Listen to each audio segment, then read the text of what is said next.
नमस्कार साथियों, स्वागत आपका अभिनंदन आप ही के YouTube चैनल में। काफ़ी इंपॉर्टेंट वीडियो है दोस्तों। मैं हमेशा बोलता हूँ कोई भी भर्ती अपडेट हो सबसे पहले आपको अपडेट कर दिया जाएगा। ये जानकारी दोस्तों उन भाई और बहनों के लिए है दोस्तों जो बेसब्री से ग्रुप डी भर्ती की तैयारी कर रहे हैं, इंतजार कर रहे हैं। तो उन लोगों के लिए दोस्तों बड़ी खुशखबरी है। यहाँ पर देखिएगा, फटाफट वीडियो को शेयर कर दीजिए। 2354 पदों पर हम लगातार इस पर नजर बनाए हुए हैं। मैंने पहले भी बोला था, आरटीआई भी लगाई हुई है दोस्तों। माध्यम से तैनाती होगी, इसके लिए कैबिनेट में दोस्तों प्रस्ताव लाया जाएगा। विद्यालय और कार्यालय में चतुर्थ श्रेणी के पद खाली होने से कामकाज दोस्तों प्रभावित हो रहा है। अफसरों के मुताबिक विद्यालयों से लगातार इनकी तैनाती की मांग की जा रही है, जिसे देखते हुए न्यूनतम मानदेय पर इनका तैनाती का निर्णय लिया गया है। एक तो मैं खुशखबरी ये देने वाला हूं, अब 15,000 रुपए की जगह अब सैलरी जो हो गई है दोस्तों, इसमें 20,000 रुपए क्या हो गई है, सैलरी हो गई है। जैम पोर्टल से इसके लिए आउटसोर्स एजेंसी के चयन की प्रक्रिया शुरू की गई थी, लेकिन कोई एजेंसी तय मानकों पर दोस्तों पूरी नहीं उतरी। जिस तरीके से बीआरपी सीआरपी में था, सेम इसी तरीके से इसमें भी था। शासन ने इसके लिए ई टेंडर निकालने के लिए अनुमति मांगी है। उधर यहाँ पर देखिए, बहुत इंपॉर्टेंट लाइन है।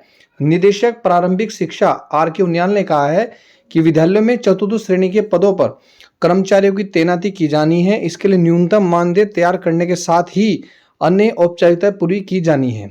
यहाँ पर मेन खबर है ये, चतुर्थ श्रेणी के पदों पर तैनाती का कैबिनेट में आएगा प्रस्ताव। अब कैबिनेट मीटिंग है धामी जी की अगले माह इनकी मीटिंग है और इस मीटिंग में ये प्रस्ताव लाया जाएगा, जिसमें वित्त मंत्री ने साफ साफ कहा है कि इनकी जो सैलरी है वो 20,000 रुपये कर दी गई है। ये देखिएगा। लेकिन उससे पहले मैं आपको एक चीज जानकारी और दे दूं, शैक्षिक योग्यता 10वीं है। अगर आपने 10वीं की है, 12वीं की है, तो उसकी मार्कशीट और प्रमाण पत्र तैयार कर लीजिए, बनवा लीजिए, देख लीजिए। अगर आपके पास है तो अच्छी बात है। आयु प्रमाण पत्र, ये जो मैं प्रमाण पत्र की बात कर रहा हूँ, ये इसलिए बोल रहा हूँ क्योंकि कई लोगों के प्रमाण पत्र, मार्कशीट तो है जो नंबर वाली, प्रमाण पत्र नहीं है, तो आप देख लें, बनवा लें, स्कूल में चले जाएं। आयु प्रमाण पत्र, जन्म प्रमाण पत्र या अन्य कोई भी मान्य अन्य आयु प्रमाण पत्र होगा। जाति प्रमाण पत्र जरूरी है, लगाइएगा तो आपको प्रेफरेंस दिया जाएगा।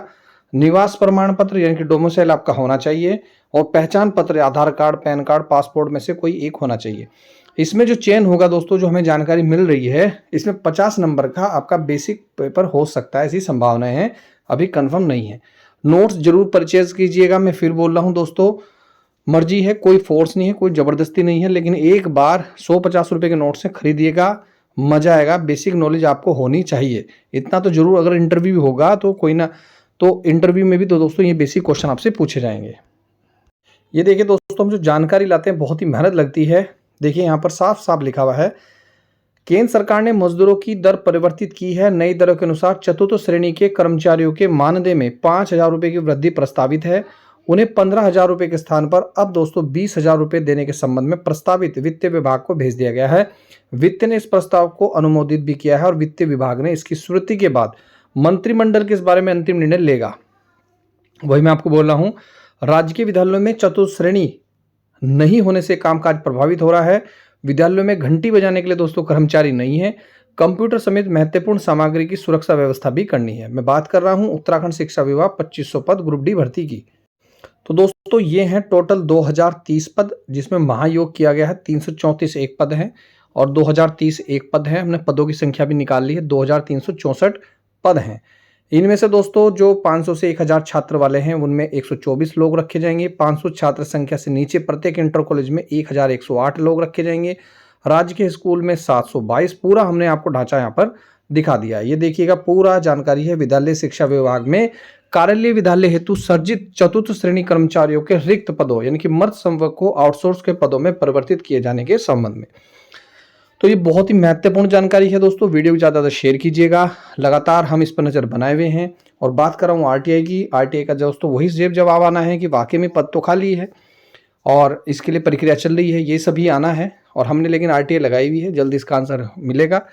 विभाग पर भी दोस्तों हम लगातार जाते रहते हैं, अधिकारियों से संबंधित बातें करते रहते हैं। लेकिन अब जो मेन पॉइंट है इसमें, जिसके लिए मैंने वीडियो बनाई है, वो ये है, अगली बैठक होगी, मंत्रिमंडलीय बैठक होगी कैबिनेट की, और उसमें अगर ये निर्णय आएगा तो ही दोस्तों आगामी कार्रवाई इस पर होगी। अब देखने वाली बात होगी अगले माह कि कब तक ये फाइनल होगा। जितने आप लोगों को बेसब्री है दोस्तों, इंतजार है, उससे ज़्यादा मुझे भी आप इंतजार है। लेकिन हम जो बोलते हैं दोस्तों उसे आखिर दम तक करने का साहस भी रखते हैं, हम पूरी कोशिश करते हैं। राम कंडवाल जी से मैं बिल्कुल बात करूंगा इस बारे में जल्दी ही। मिलता हूं नेक्स्ट वीडियो में, आप लोग बिल्कुल प्लीज़ सपोर्ट कीजिएगा। नेक्स्ट वीडियो में मिलता हूं। जय हिंद, जय उत्तराखंड।